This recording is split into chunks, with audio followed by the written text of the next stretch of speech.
नमस्कार बंधुरा Sujata village cooking এ আপনাদের অসংখ্য অসংখ্য ধন্যবাদ জানাই। আজ আমি আপনাদের শুধুমাত্র আলু দিয়ে দারুণ মজার একটি পটেটো স্ন্যাক্স রেসিপি শেয়ার করব। এর জন্য পুরো রেসিপি দেখতে থাকুন, আশা করি আপনাদের খুবই ভালো লাগবে এবং চ্যানেলে যদি নতুন বন্ধু হয়ে থাকেন অবশ্যই চ্যানেলটিকে সাবস্ক্রাইব করে নেওয়ার অনুরোধ থাকলো।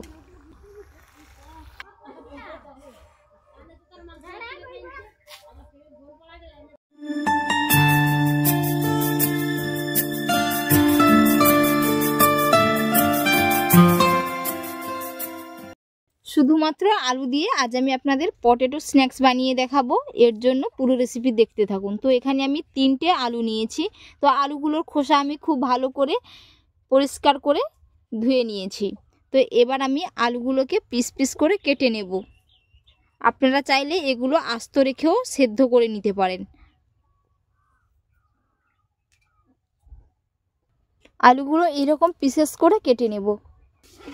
সমস্ত আলুগুলো আমি খুব সুন্দর করে কেটে নিয়েছি বন্ধুরা। এখানে আমি আলুর সাইজটা একটু ছোট করে নিয়েছি, যেহেতু আলুগুলো অল্প টাইমেই খুব ভালো হয়ে সেদ্ধ হয়ে যায়। আপনারা চাইলে আস্ত আলুগুলো সেদ্ধ করে নিতে পারেন।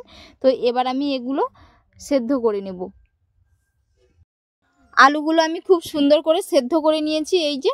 আর বন্ধুরা, প্রতিদিনের মতো আজকেও বলছি, আপনারা কে কোথা থেকে রেসিপি দেখছেন অবশ্যই কমেন্ট করে জানাবেন এবং আজকের রেসিপি যদি আপনাদের ভালো লেগে থাকে অবশ্যই একটি লাইক করে দেবেন।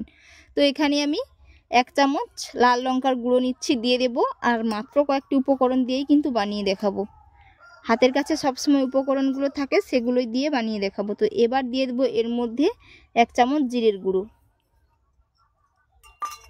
এবার দিয়ে দেব পরিমাণ মতো লবণ। তো এবার আমি পটেটো ম্যাশার দিয়ে খুব ভালো করে আলুটা ম্যাশ করে নিব। আপনারা চাইলে কাঁটা চামচ দিয়েও ম্যাশ করে নিতে পারেন, যাতে না কোনো ডেলা থাকে। তো বন্ধুরা, যদি চ্যানেলে নতুন বন্ধু হয়ে থাকেন অবশ্যই চ্যানেলটিকে সাবস্ক্রাইব করে নেওয়ার অনুরোধ থাকলো। সাথে রেসিপি ভালো লাগলে অবশ্যই একটি লাইক করে দেবেন।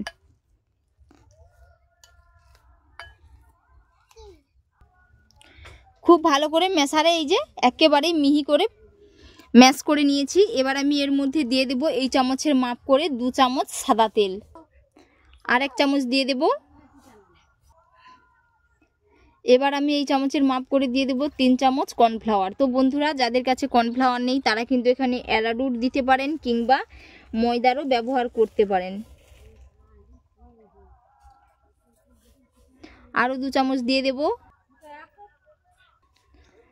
3 চামচ কর্নফ্লাওয়ার দিয়ে দিলাম। এবার আমি ভালো করে মিশিয়ে নেব। তো বন্ধুরা, এর কর্নফ্লাওয়ার দেওয়ার কারণ হচ্ছে বাইন্ডিংটা খুবই ভালো হয় এবং পটেটো স্ন্যাক্সগুলো খুবই মুচমুচে এবং ক্রাঞ্চি হয়। এর কারণে এখানে আমি কর্নফ্লাওয়ার দিয়েছি। খুব ভালো করে মিশিয়ে নিয়েছি। আর বন্ধুরা, এখানে আলুটা যে আমি ম্যাশ করেছি, তো আলুটা আমি ঠান্ডা করে ম্যাশ করে নিয়েছি। তারপর আমি এর মধ্যে মশলাগুলো অ্যাড করে নিয়েছি। এবার আমি এগুলো বোলের শেপ দিয়ে দেব এরকম করে নিয়ে।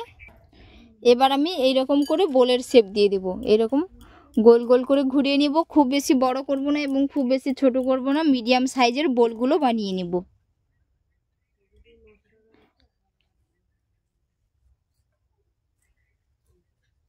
সমস্ত পটেটো বলগুলো আমি বানিয়ে নিয়েছি। এবার আমি এগুলো কড়াইতে তেল দিয়ে ভেজে নেব। আর বানানোর পরে বন্ধুরা কত সুন্দর দেখাচ্ছে। এই যে কড়াইয়ের মধ্যে তেল দিয়ে দিয়েছি, তো তেলটা আমি খুব ভালো করে গরম করে নেব।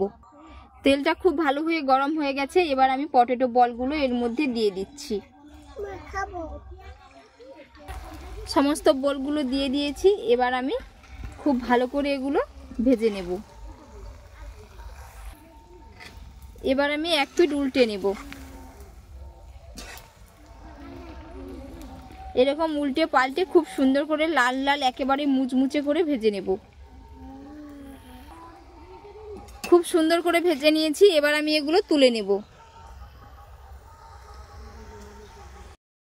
সমস্ত স্ন্যাক্সগুলো ভেজে নিয়েছি। আর কত সুন্দর হয়েছে দেখে নিশ্চয়ই বুঝতে পেরেছেন।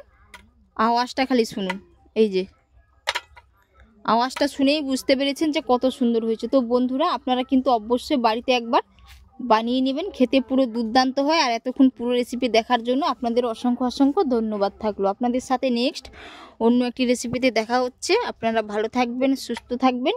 ধন্যবাদ।